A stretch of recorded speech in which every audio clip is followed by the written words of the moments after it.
Sawa ka na ba sa ingay ng General Luna? Yung motor, yung music, yung tao o traffic? Minsan, gusto mo na lang huminga, diba? Kaya ngayon, dadalhin kita sa North Siargao. Ladies and gentlemen, welcome to Pasicon Beach. Mula Cloud9, mga 45 minutes to 1 hour lang ang biyahe dito. Nag-hire kami ng bao-bao as a guide and driver. 300 pesos lang yung binayad namin. Tapos wala pang time limit, sulit na sulit. Pagdating namin sa Pasicon Beach, namangha kami dahil kami lang ang tao. Sobrang tahimik, ang linis, ang lambot ng sand. Tapos yung tubig, asul na parang wallpaper. Tapos yung entrance fee, 80 pesos lang. Para sa akin, isa ito sa pinakamagandang beach na napuntahan ko talaga. Nakakatanggal ng stress.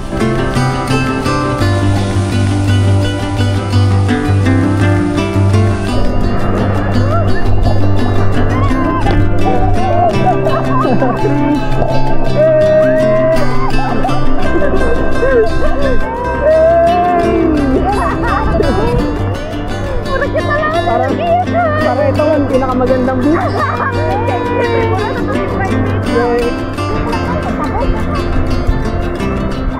So solo namin ang buong dagat, guys. Kami lang nandito. Yay! Sobrang ganda nitong beach, guys. Nakapagtataka na halos walang bumibisita masyado dito. Pero kung tutusin, isa ito sa mga pinakamagandang beaches na napuntahan namin dito sa Siargao.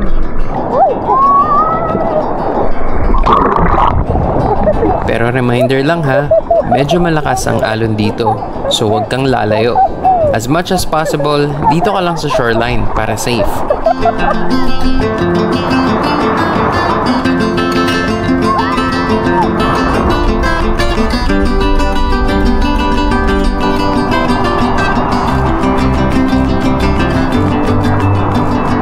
Hi ka sa camera.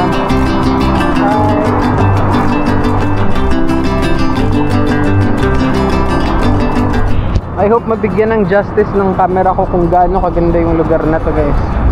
Sobrang ganda. Kami lang yung nandito ngayon.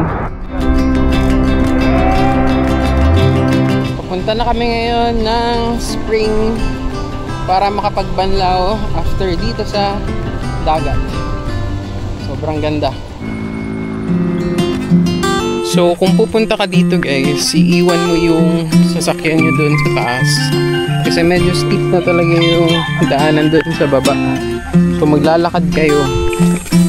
After namin mag-beach, pumunta kami sa isang spring dito sa Siargao.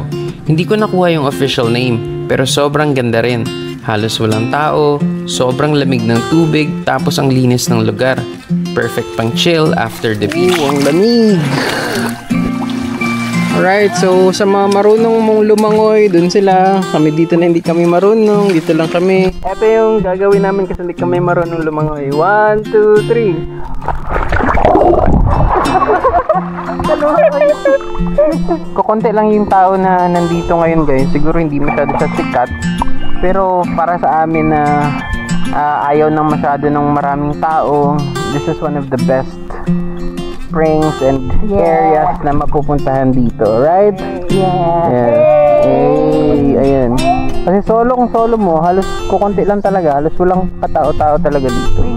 Cold spring. Cold spring siya and very refreshing siya. Sobrang refreshing lang after mo maligo sa dagat. At least dito, very refreshing. So medyo may kalaliman na yan dito, guys. Pero it's a good thing na may path dito na hindi masyadong malalim. Tapos yung mga isda, kinakagat yung paa ko. Parang mahilig sila mag-foot spa. So ayun, kung gusto mo ng tahimik, hindi crowded at nature vibes, try mong puntahan ang norte ng Siargao. So dito na nagtatapos ang aming north tour dito sa Siargao. And palubat na rin ako. So tatapusin na natin dito ang video. Until next time, bye! Peace out!